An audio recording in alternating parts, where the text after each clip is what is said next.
So good afternoon, good morning, bonjour, ladies and gentlemen. The Vice President, who is with us in audio, and I are very pleased to welcome you to our press conference. We will now report on the outcome of today's meeting of the Governing Council, which was also attended by the Commission Executive Vice President, Mr. Valdis Dombrovskis. The euro area is facing an economic contraction of a magnitude and speed that are unprecedented in peacetime. Measures to contain the spread of the coronavirus, COVID-19, have largely halted economic activity in all the countries of the euro area and across the globe.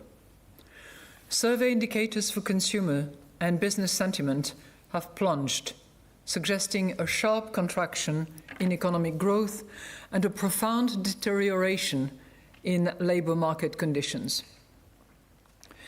Given the high uncertainty surrounding the ultimate extent of the economic fallout, growth scenarios produced by ECB staff suggest that euro area GDP could fall by between 5 and 12% this year, depending crucially on the duration of the containment measures and the success of policies to mitigate the economic consequences for businesses and workers. As the containment measures are gradually lifted, these scenarios foresee a recovery in economic activity, although its speed and scale remain highly uncertain. Inflation has declined as a result of the sharp fall in oil prices and slightly lower HICP inflation, excluding energy and food. The decisive and targeted policy measures that we have taken since early March have provided crucial support to the euro area economy and especially to the sectors most exposed to the crisis. In particular, our measures are supporting liquidity conditions and helping to sustain the flow of credit to households and firms, especially small and medium-sized enterprises, and to maintain favorable financing conditions for all sectors and jurisdictions. We welcome the measures taken by euro area governments and the European institutions to ensure sufficient healthcare resources and to provide support to affected companies, workers and households. At the same time, continued and ambitious efforts are needed, notably through joint and coordinated policy action to guard against downside risks and to underpin the recovery. In line with our mandate, the Governing Council is determined to continue to support households and firms in the face of the current economic disruption and heightened uncertainty in order to safeguard medium-term price stability. Accordingly, the Governing Council decided today to further ease the conditions on our targeted long-term refinancing operations, also known as TLTRO III. Specifically, we decided to reduce the interest rate on TLTRO III operations during the period from June 20 to June 21st to 50 basis points below the average interest rate on the Eurosystem's main refinancing operations prevailing over the same period. Moreover, for counterparties whose eligible net lending reaches the lending performance threshold, the interest rate over the period from June 20 to June 21st will now be 50 basis points below the average deposit facility rate prevailing over the same period. We also decided on a new series of non-targeted pandemic emergency longer-term refinancing operations that we will call PLTROs to support liquidity conditions in the euro area financial system and contribute to preserving the smooth functioning of money markets by providing an effective liquidity backstop. The PLTROs consist of 7 additional refinancing operations commencing in May 2020 and maturing in a staggered sequence between July and September 2021, in line with the duration of our collateral easing measures. They will be carried out as fixed rate tendered procedures with full allotment, with an interest rate that is 25 basis points below the average rate on the main refinancing operation prevailing over the life of each PLTRO. Further details on the amendments made to the terms of TLTRO III and on our new PLTROs will be published in dedicated press releases this afternoon at 3:30 Continental European Time. Since the end of March, we have been conducting purchases under our new Pandemic Emergency Purchase Programme, PEP, which has an overall envelope of 750 billion euros to ease the overall monetary policy stance and to counter the severe risks to the monetary policy transmission mechanism and the outlook for the euro area posed by the coronavirus pandemic. These purchases will continue to be conducted in a flexible manner over time, across asset classes and among jurisdictions. we will conduct net asset purchases under the PEP until the Governing Council judges that the coronavirus crisis phase is over, but in any case, until the end of this year. Moreover, net purchases under our asset purchase program will continue at a monthly pace of 20 billion, together with the purchases under the additional 120 billion euros temporary envelope until the end of the year. We continue to expect monthly net asset purchases under the APP to run for as long as necessary to reinforce the accommodative impact of our policy rates and to end shortly before we start raising the key ECB interest rates.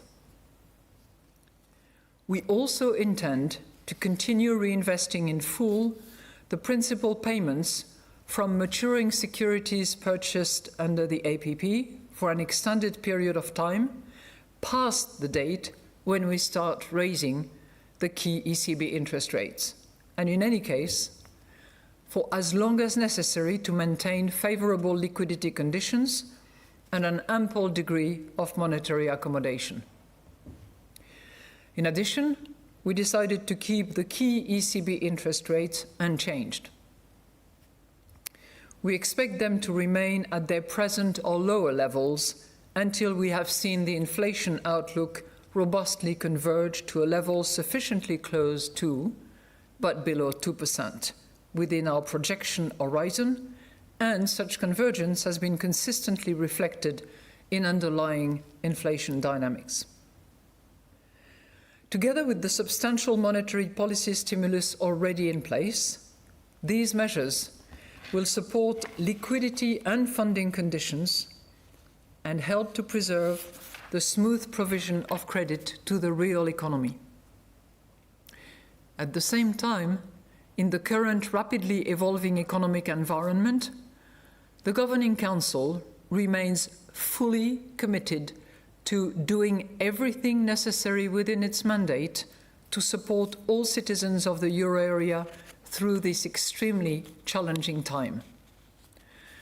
This applies first and foremost to our role in ensuring that our monetary policy is transmitted to all parts of the economy and to all jurisdictions in the pursuit of our price stability mandate. We are therefore fully prepared to increase the size of the pandemic emergency purchase program and adjust its composition by as much as necessary and for as long as needed. In any case, the Governing Council stands ready to adjust all of its instruments as appropriate to ensure that inflation moves towards its aim in a sustained manner in line with its commitment to symmetry. Let me now explain our assessment in greater detail, starting with the economic analysis. The latest economic indicators and survey results covering the period since the coronavirus spread to the euro area have shown an unprecedented decline, pointing to a significant contraction in euro area economic activity and to rapidly deteriorating labour markets. The coronavirus pandemic and the associated containment measures have severely affected the manufacturing and the service sectors, taking a toll on the productive capacity of the euro area economy and on domestic demand. In the first quarter of 2020, which was only partially affected by the spread of the coronavirus, euro area real GDP decreased by 3.8%, quarter on quarter, reflecting the impact of the lockdown measures in the final weeks of the quarter. The sharp downturn in economic activity in April suggests that the impact is likely to be even more severe in the second quarter. Looking beyond the immediate disruption stemming from the coronavirus pandemic, euro area growth is expected to resume as the containment measures are gradually lifted, supported by favorable financing conditions, the euro area fiscal stance, and a resumption in global activity. Given the highly uncertain duration of the pandemic, the likely extent of and duration of the imminent recession and the subsequent recovery are difficult to predict.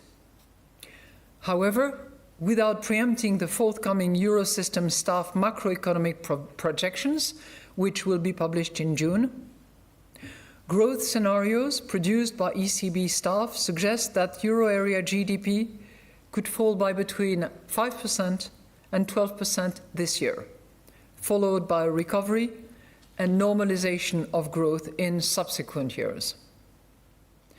The extent of the contraction and the recovery will depend crucially on the duration and the success of the containment measures, how far supply capacity and domestic demand are permanently affected, and the success of policies in mitigating the adverse impact on incomes and employment. According to Eurostat flash estimate, euro area annual HICP inflation decreased from 0.7 in March to 0.4% in April, largely driven by lower energy price inflation, but also slightly lower HICP inflation, excluding energy and food. On the basis of the sharp decline in current and futures prices for oil, headline inflation is likely to decline considerably further over the coming months. The sharp downturn in economic activity is expected to lead to negative effects on underlying inflation over the coming months. However, the medium-term implications of the coronavirus pandemic for inflation are surrounded by high uncertainty, given that downward pressures linked to weaker demand may be partially offset by upward pressures related to supply disruptions. Market-based indicators of longer-term inflation expectations have remained at depressed levels.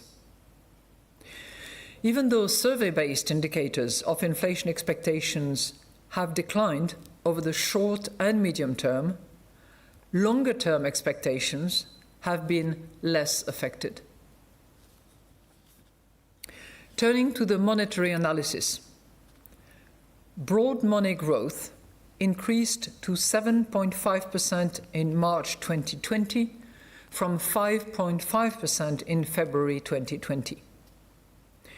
Money growth reflects bank credit creation for the private sector, which is driven to a large extent by drawing on credit lines and low opportunity costs of holding M3 relative to other financial instruments, while heightened economic uncertainty appears to have triggered a shift towards monetary holdings, likely for precautionary reasons.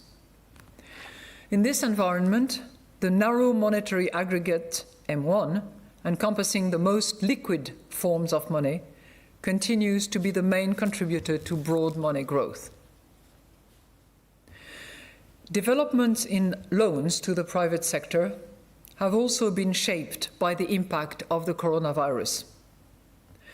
The annual growth rate of loans to households stood at 3.4% in March 2020, after 3.7% in February, while the annual growth rate of loans to non-financial corporations stood at 5.4% in March, after 3% in February.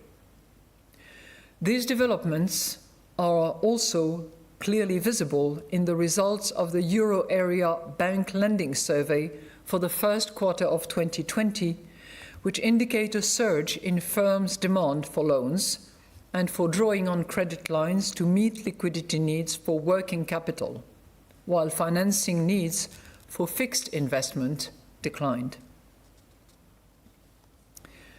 Demand for loans to households for house purchase increased less than in previous quarter.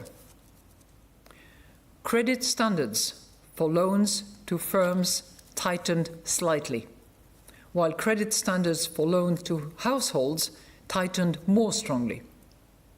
In both cases, this was related to the deterioration in the economic outlook and a decline in the creditworthiness of firms and households. At the same time, banks expect an easing of credit standards for loans to firms in the second quarter of 2020. Our policy measures, in particular the more favourable terms for TLTRO III operations and the collateral easing measures, should encourage banks to extend loans to all private sector entities.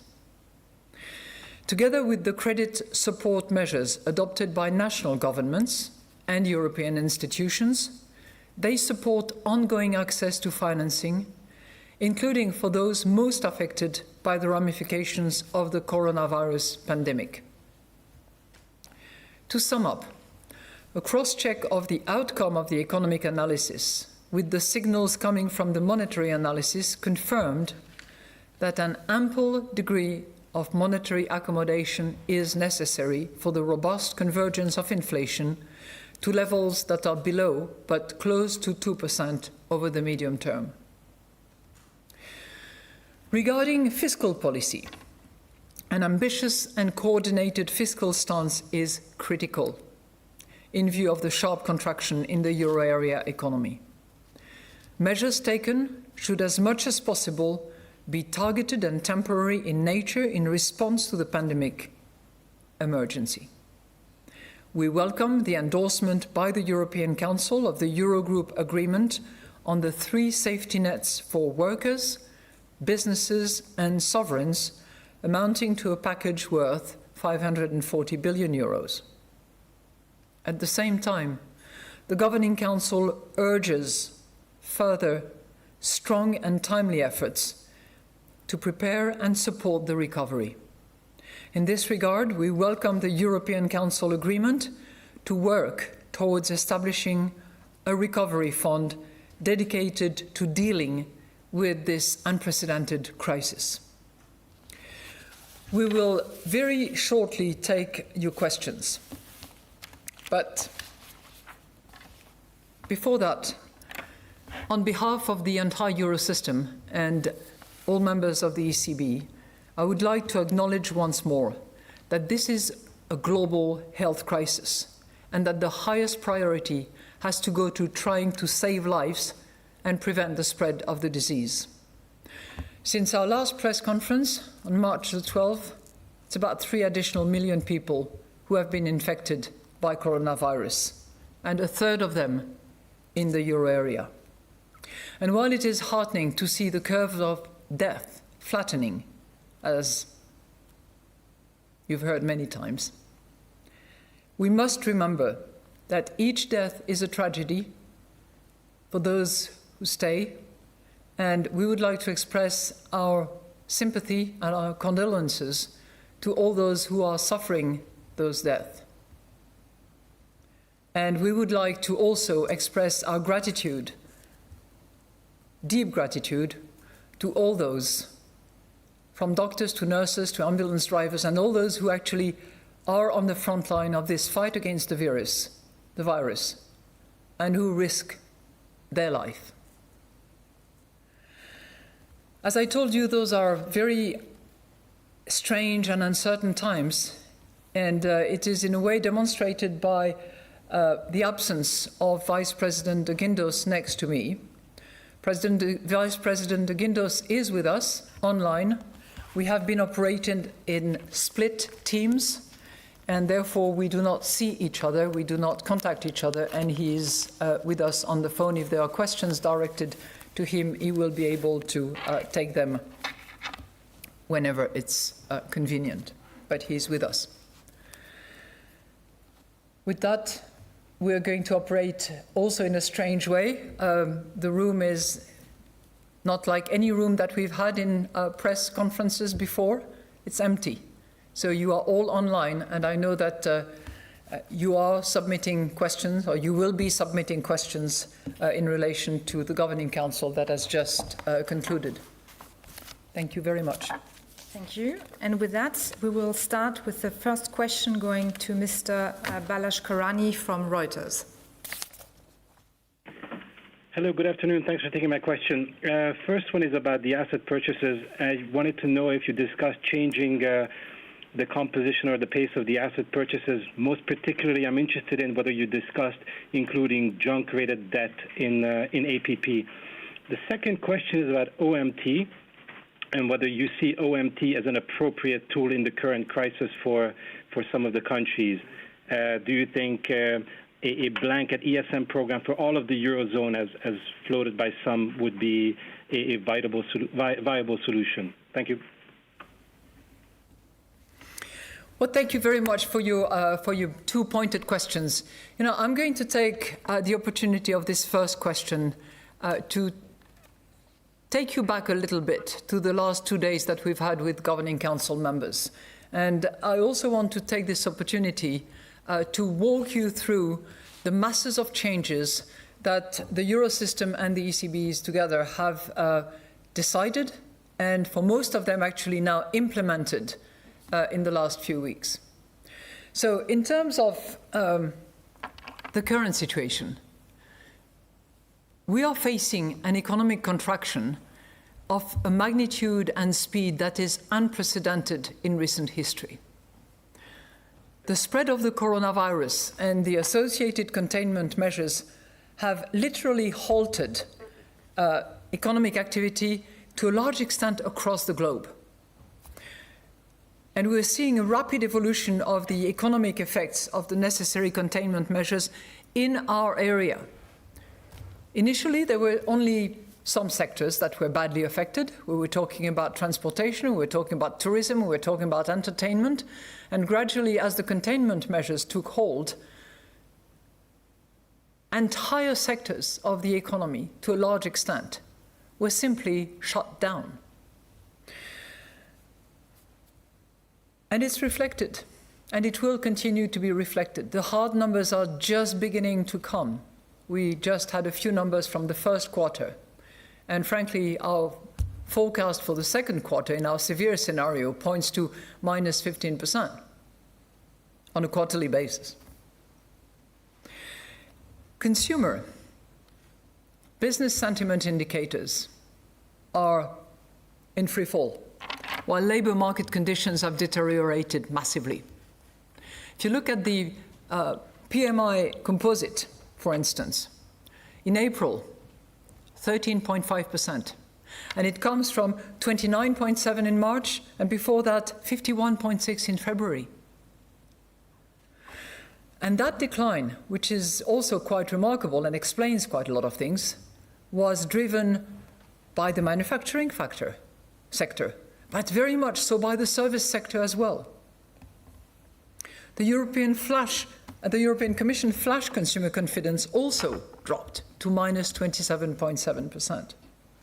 And if you look at labor forces, it is now more than 718,000 companies in Germany that have applied for the short-term special work program.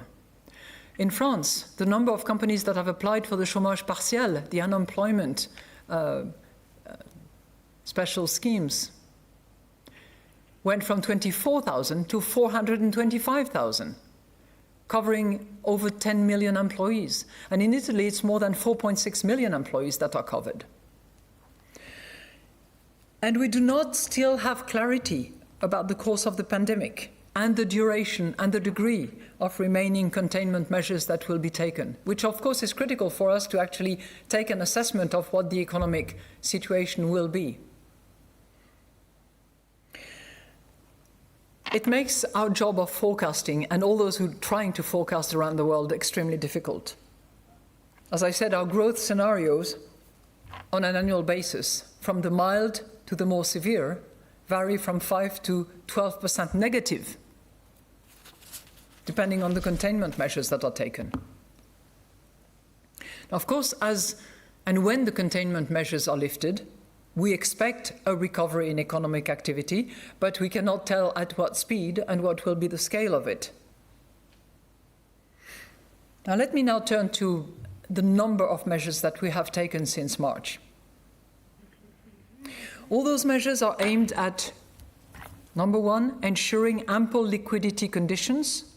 Number two, protecting the smooth flow of credit to business and a household, and preserving highly accommodative financing conditions. So those are the three goals we're pursuing. And there are pandemic emergency purchase program, 750 billion euros, combined with our increased APP decided on the 12th of March, 120 billion euros, combined with our monthly purchases of 20 billion monthly euros, we have over 1 trillion euros that we can deploy and use until the end of the year to purchase assets.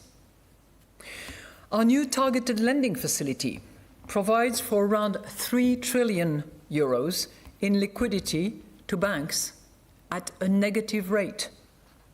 And this rate can be significantly below our policy rate. Third, we have also significantly eased our collateral rules to ensure that banks can continue to make use of the refinancing facilities, ensuring that our monetary policy tools remain effective even in times of severe financial market stress and against the backdrop of looming rating downgrades. So these measures altogether form a really powerful package and are providing crucial support to the euro area economy, notably to those sectors most exposed to the crisis. And I will tell you, as the economic situation is evolving rapidly, we are constantly monitoring the situation and evaluating each of those measures as standalones and as part of the package to test whether they are still properly calibrated and sized appropriately. And in light of this, and with the view to further ease the conditions for banks to provide credit to the real economy, we decided to take further action today. So we eased the conditions of our TLTRO3. What did we do? We reduced the interest rates for the period from June 20 to June 21 by a further 25 basis points. The rate in TLTRO3 can now be as low as minus 1 percentage point. We also decided to create a new instrument that we call PELTRO, the Pandemic Emergency Long-Term Refinancing Operation, which is intended to support liquidity conditions to the entire euro area, to the entire financial system, to contribute to preserving the smooth functioning of money markets by providing effectively a liquidity backstop. And these operations will be carried out at fixed rate tender procedures with full allotment at an interest rate that will be 25 basis points below the average main refinancing operation rate, or MRO.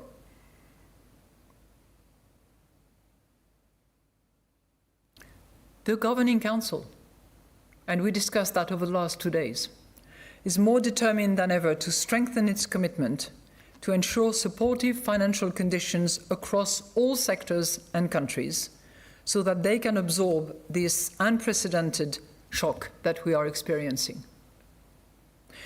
And with this in mind, we will make full use of the flexibility that is embedded in PEP and in other components of our policy toolkit to ensure that our monetary policy stance reaches all sectors and countries in the same manner.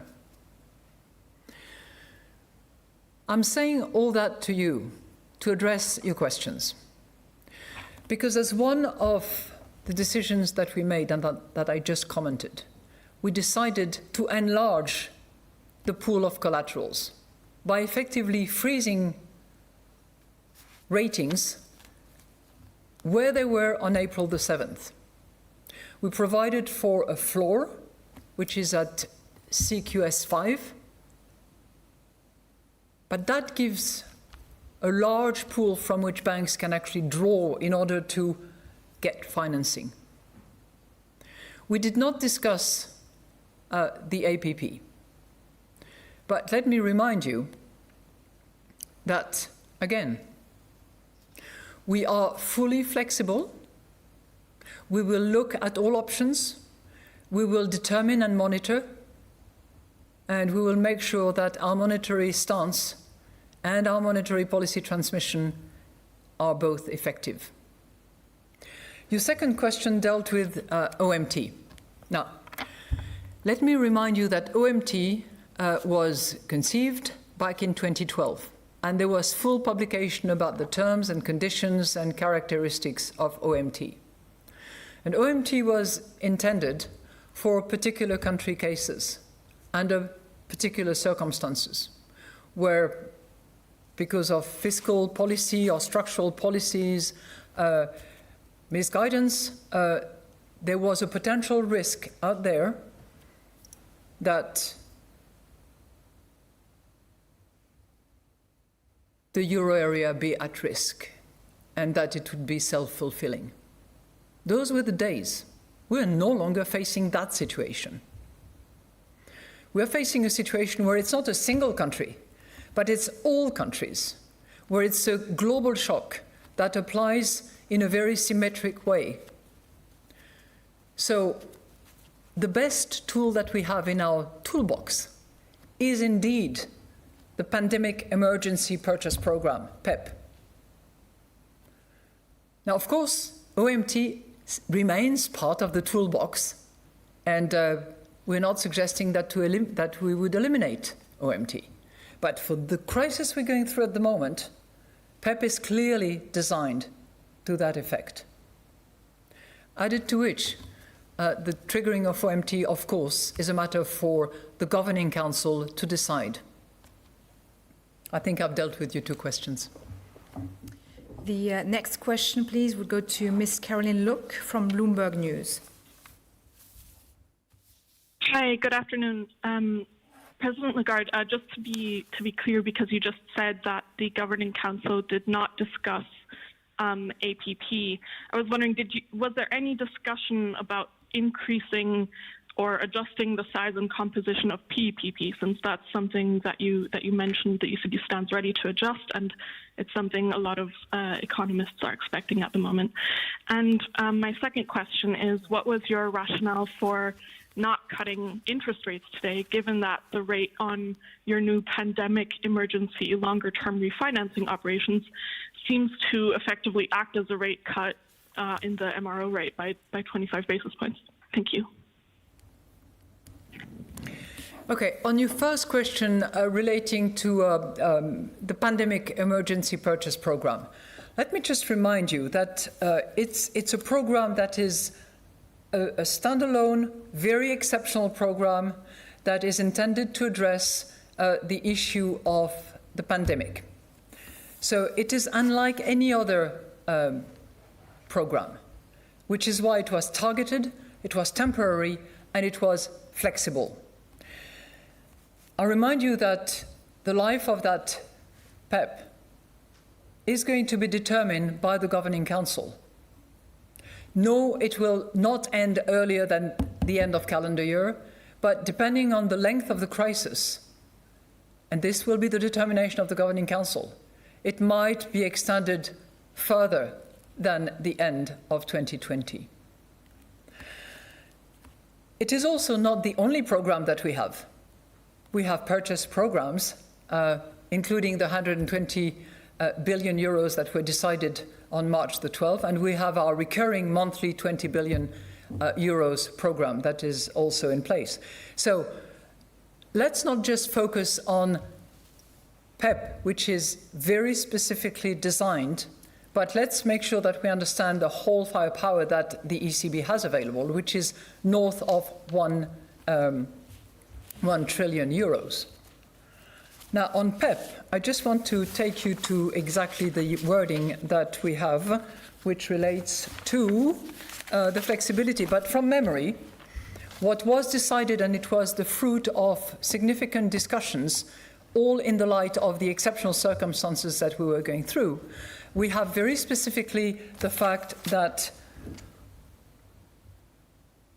to the extent, and I quote, that some self-imposed limits might hamper action that the ECB is required to take in order to fulfill its mandate, the Governing Council will consider revising them to the extent necessary to make its action proportionate to the risks that we face.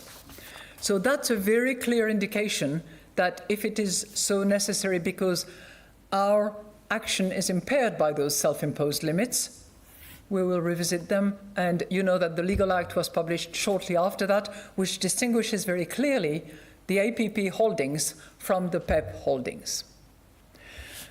We believe that we have to make full use and continue to make full use of that flexibility.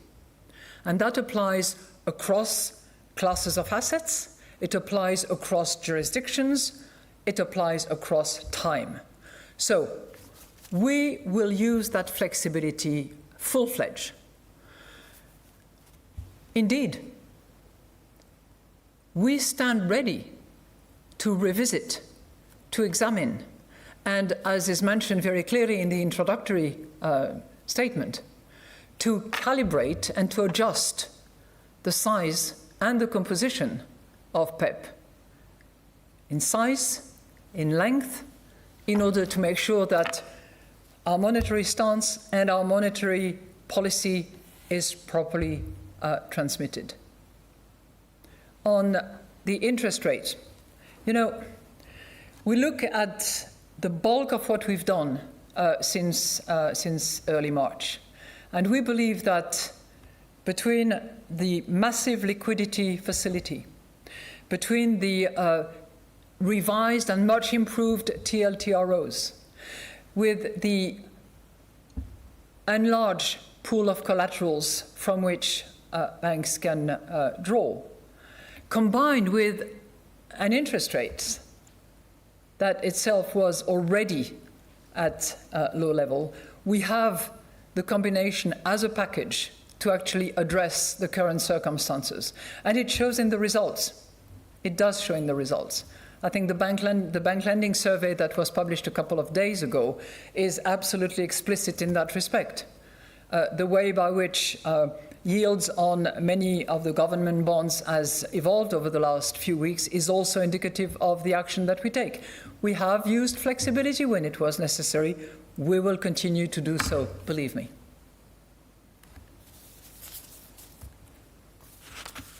Next question would go to, please, to Martin Arnold from the FT. Hello, Christine. Can you hear me? Yes, we can hear you. Hardly. Hardly. Okay, I'll speak up.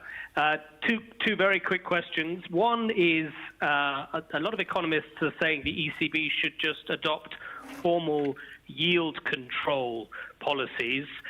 What do you think about that? And do you think it is, do you now believe that it is the ECB's role to control the spreads on government debt? Thank you. All right, the yield curve control policy. As I just said, I think the combination of tools that we're using at the moment enables us to operate across the entire curve and to actually deal with all maturities. So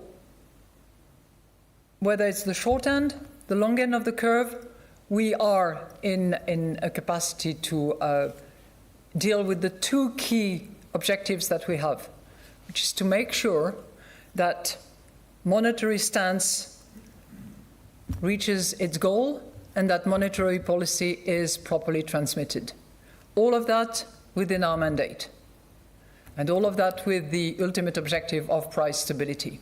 Now, clearly, we're operating under very specific circumstances, and the combination of those tools enables us to satisfy those objectives. As I said earlier, we will use any and all flexibility that we have in accordance with our mandate in order to make sure that our monetary policy is properly transmitted to all jurisdictions, from east to west, from north to south, to all sectors of the economy. And we have the flexibility to do so. So we will use it full-fledged. Thank you. Our next question will go to Annette Weisbach from CNBC, please.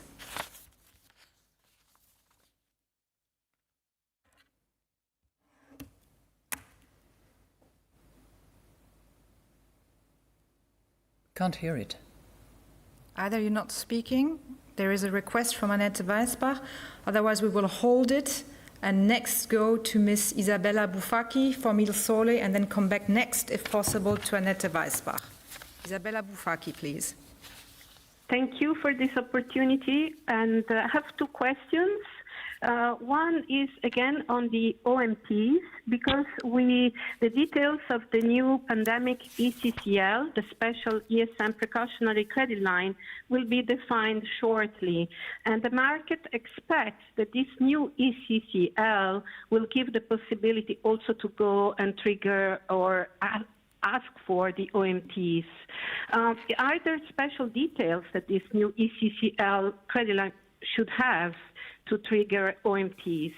And then the second question is more on Italy, because reportedly the ECB has been buying very heavily Italian government bonds through PSPP and PEP.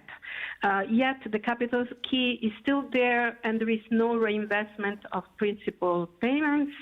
And in Italy there is a feeling that the ECB could do more, because you said that the coronavirus has symmetric in its impact, but then it has asymmetric damages. Is the ECB doing enough for Italy? Thank you. Well, thank you very much. On OMT, I think I've already responded, but I'll be happy to expand on that.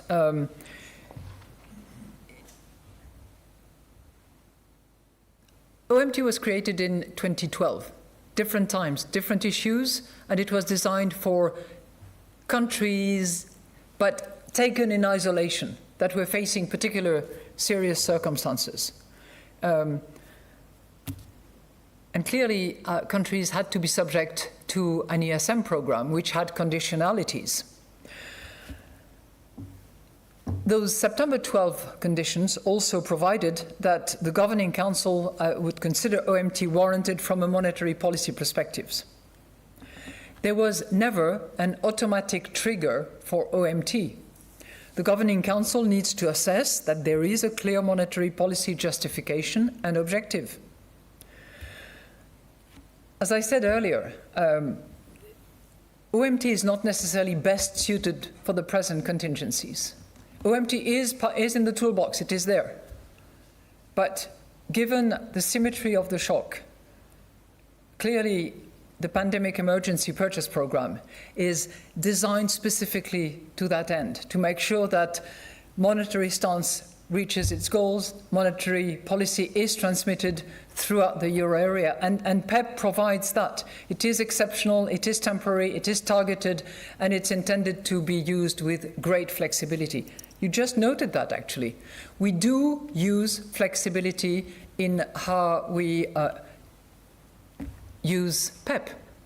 And on that particular page, I'm pleased to report to you that the Governing Council has decided the publication principles that will apply to our PEP programs. That had not been clarified yet. And you'll be pleased to know also that we will apply the same granularity principles that apply to APP, but we will publish on a bi-monthly basis. So it will be accumulated over 2 months, but it will be as granular as the APP.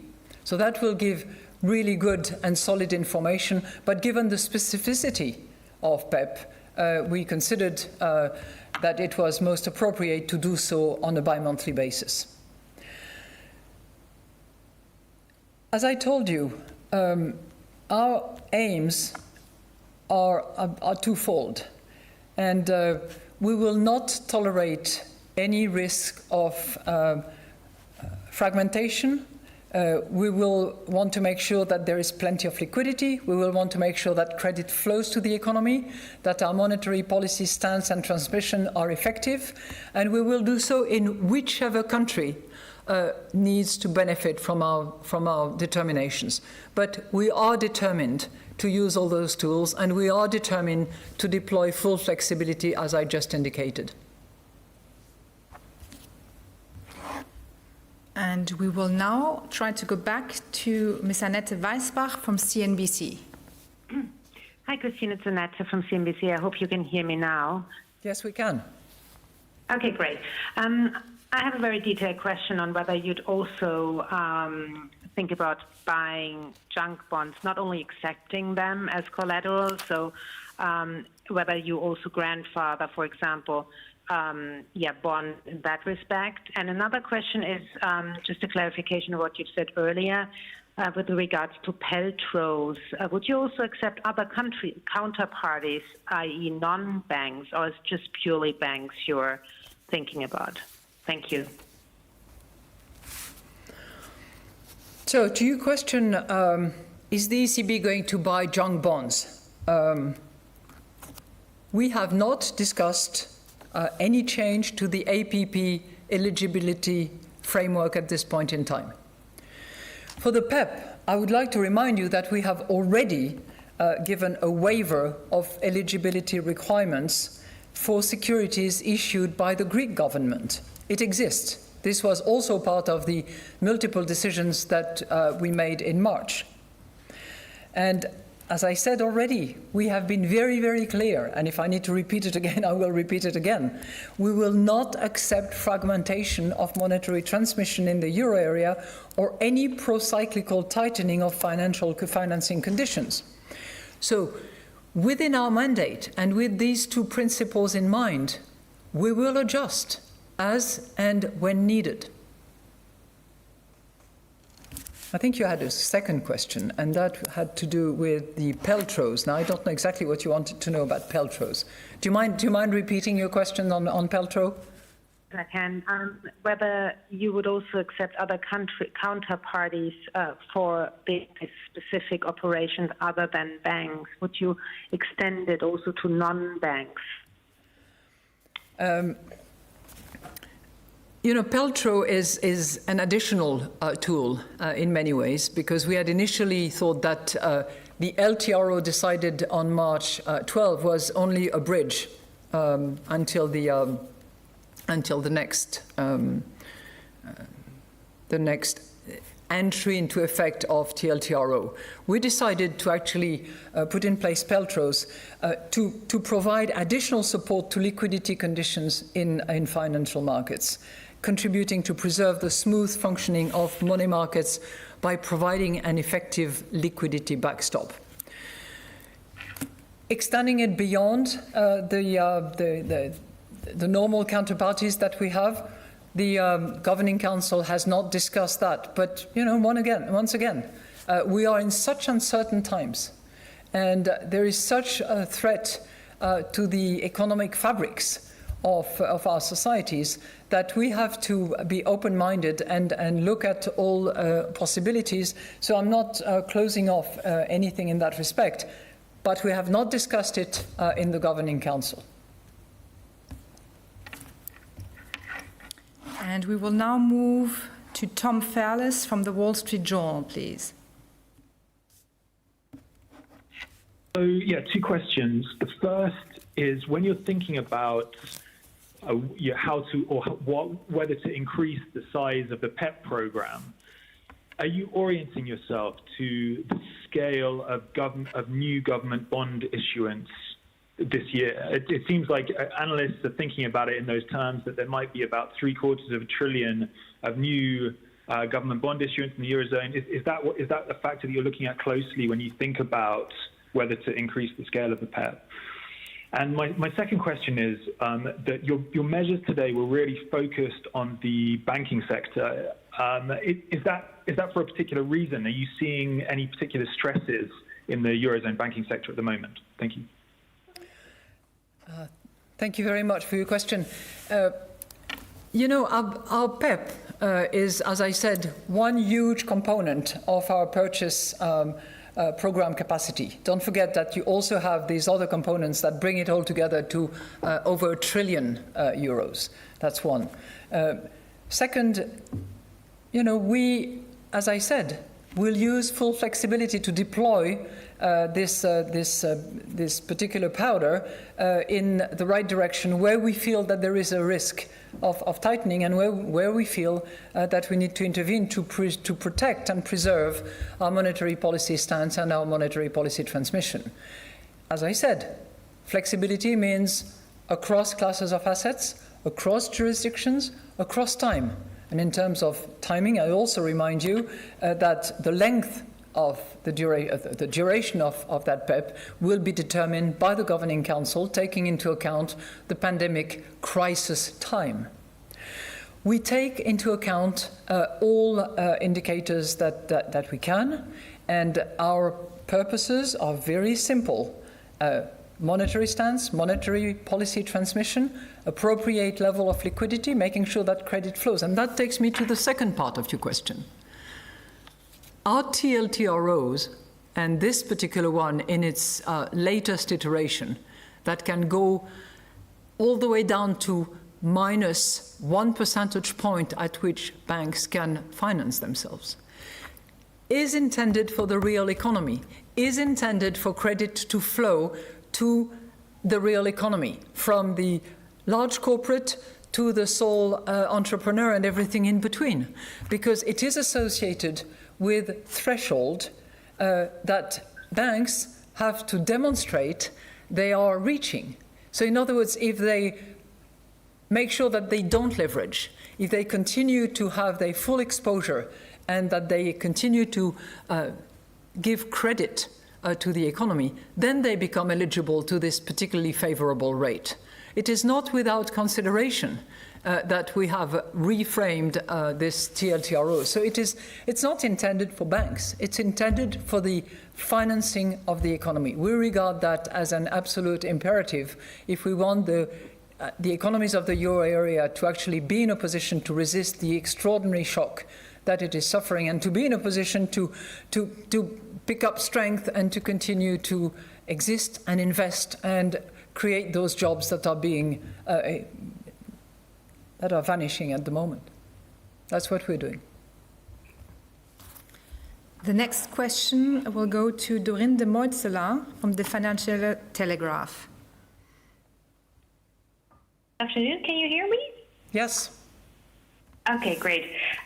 Because of the COVID-19 crisis, NPLs are expected to rise. How worried are you about them being a risk to the financial stability? And my second question is that some ECB board members are worried that these crisis measures will take on a more permanent character. We see that some Eurozone countries are working on an exit strategy from the lockdown measures. Is the ECB also thinking about its exit strategy? Thank you very much. I'll start with the last one, because that's one that is also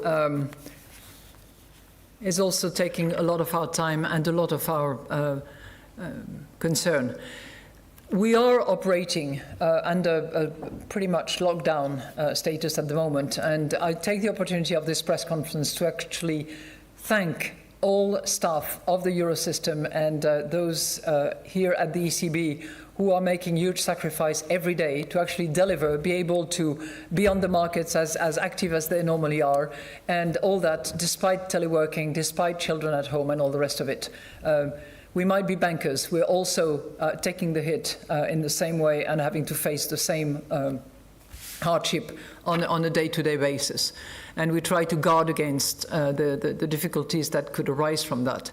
So we are looking at how, as the German regulations, prescriptions and recommendations evolve over the course of the next few weeks, how we can also ourselves make sure that we exit without jeopardizing our operations, without making the system at risk, I would like to actually tell you that those people who work in teams between various countries are also experiencing some tough times. So yes, we are looking at the exit options. What I can tell you is that because of the social distancing, because of the way we have to work, this return to normal, so to speak, which will be a new normal, is certainly not in the next few months. We are looking at way down and probably out in 2021 in terms of return to a new normal. So for the moment, it's going to be gradual and with two imperatives. The first one is to make sure that staff is safe, stays healthy, is protected. And number two, that we honor our mandate and we do our duty to the citizens of the euro area. Permanent character of the crisis, we certainly hope that this is not the case. As our macroeconomic team has forecasted, while the next quarters will be difficult, we are also looking at a pickup and at our recovery. And the forecast that you will see in June, I hope, and the scenario results that you will see tomorrow, because we publish tomorrow the scenario, indicate actually a recovery and an uptick in the situation in 2021. So we very much hope that it will not be permanent. And I hope that the European agencies and institutions under the leadership of the European Council and the Eurogroup will do everything they can in order to have a joint approach and in order to show solidarity to those that have been most affected by the current crisis. Financial stability, I would simply like to say that, since the last great financial crisis in 2008, the banks are in a much stronger positions. Clearly, many of them have made a very significant effort to reduce their non-performing loans and have done so. Clearly, at the moment, the point is to focus on defeating the economic consequences of the pandemics. But obviously, financial stability will remain of concern, and the SSM under the leadership of Andrea and Ria obviously are looking at that from a macroprudential point of view. With that, I think we close our session. Yes. There was one more question maybe from Mr. Jack Ewing from the New York Times. The New York Times. Today's press conference.